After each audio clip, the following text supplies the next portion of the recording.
Taigi truputį perinam prie simptomų ir sunkumų sąrašą. Gerai, ir prieš pajudant žalia spalva bus pažymėti tie sunkumai, su kuriais galima sakyti jau po truputį susitaiko, kurie gerėja arba galbūt bent jau nustoja blogėti. Geltona spalva būtų, kurie labai laviruoja ir kuriuose dar nesijaučiu pakankamai stiprus. O raudona spalva būtų tai jautriausi sunkumai, dėl kurių visokių jausmų sunkiau kyla ir dėl kurių šiuo metu nelabai norisi ir gyventi. Taigi štai sunkumai, su kuriais man tenka susidurti.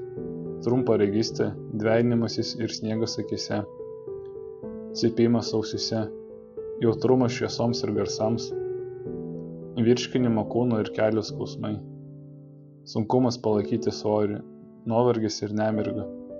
Greitai pavargstu, silpna būna, galva svaigsta, pasimetimo jausmas dirbant fizinius darbus, lytinių organų disfunkcija, priklausomybė telefonui, valgymo sudirkimai, darbo baimė, nepatogumas vyro kūne, noras labiau būti mergina.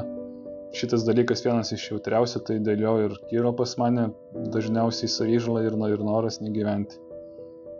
Depresyvumo nemažai pasitaiko, chroniškas nerimas, stresas ir savižalos impulsai, vienišumas didelis ir kompleksai dėl išvaizdos, problemos su masturbacija ir pornografija ir bendrai labai didelis diskomfortas visoje dubens srityje. Taigi matęs sąrašas iš tikro labai nemažas. Net viduje tai buvo sunku jį skaityti ir su jumis dalintis. Tai va tos visos problemos, tie visi sunkumai, tas visas depresyvumas ir tokia apskritai sunkoka būsena ir nenorit gyventi. Kaip ir minėjau, tai po truputį tiesiog šeimoje atsirado tas dalykas, tai aplinkoje, kurioje augau, kurioje neišmokau su savo emocijom susitvarkyti su savo sunkumais. Ir ko pasiekoje po truputį taip išsirutuliojo ypatingai labai žalingi įpročiai. Ir sunkiausias dalykas tai, kai pas mane tos problemos prasidėjo ir kai pradėjau truputį kibtis į gyvenimą, tai labai gaila, kad aš tiek daug laiko praleisdamas kančia ir ligose neišmokau taip savim pasirūpinti, kaip man iš tikro norėtųsi. Taigi, koks šio kanalo tikslas ir apskritai mano idėja dalintis socialiniuose tinkluose, tai yra ne tik apie norą padėti savo, apie savo sunkumus dalintis, apie savo sveikatos kelionę, bet vienu metu padėti ir kitiems žmonėms, nes jeigu man kokią nors sunkumą sekasi išgyventi, jį transformuoti ir bent jau kažkiek palengvinti ar išgydyti, tai manau, ta informacija labai bus ir tau naudinga, nes manau, tie žmonės, kurie žiūrėjo video iki šio momentu, manau, susiduria bent su vienu iš mano išvardinto sunkumo. Arba pažįsta kokią nors kitą žmogų savo aplinkoje. Taigi maždaug koks bus turinys, tai kalbėsiu ir apie sveikatos temas nemažai, apie ligonines, apie gydymą visokią, kuris man padėjo ir kuris nepadėjo. Tai dar norėsis dalintis ir paprastomis psichologinėmis temomis. Gal kažkokias socialinės problemas aptart. Norisi kažkokį ir tokį truputį ir kūrybišką turinį kurti, tai galbūt interviu su kažko sukurti arba kažką gatvėje pafilmuoti.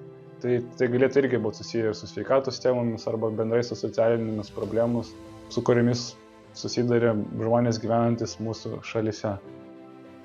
Taigi, kur pagrindę planuoju dalinti savo kelionę, savo pasidalinimai, savo mintim.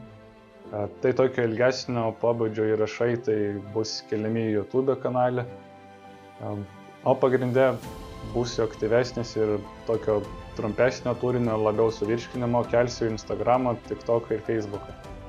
Taigi visas nuorodas paliksiu po šio video aprašymą ir galėsit mane pasiekti ten, kur jums būtų patogiausia. Taigi jau video truputį eina į pabaigą ir noriu su jumis tiesiog pasidalinti, kaip galima sakyti, pagrindinė šio kanalo ir apskritai mano dalinimusi mintim. Tai, kad nesupainiojant žodžio, aš dabar tiksliai ją paskaitysiu. Kaip gyventi ir rinktis gyvenimą, turint sudėtingų emocinių ir fizinių sunkumų. Ir į tai su laiku tikiuosi man pavyks atsakyti. Iš tai video prie pabaigos atėjo, tai toks džiaugsmas atėjo, nes iš tikrųjų labai atidėliau šitą video daryti.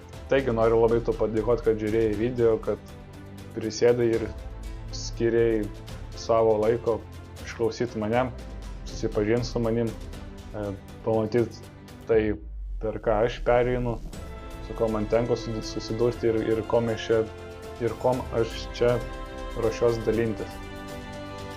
Taigi kviečiu tave, jeigu ir tu susideli su panašiom problemom, su fiziniam, tiek emociniam, kviečiu tave šitą kanalą pasiekti. Jeigu nori ir to patogu, kviečiu prisijungti Instagramą, Facebooką arba TikToką.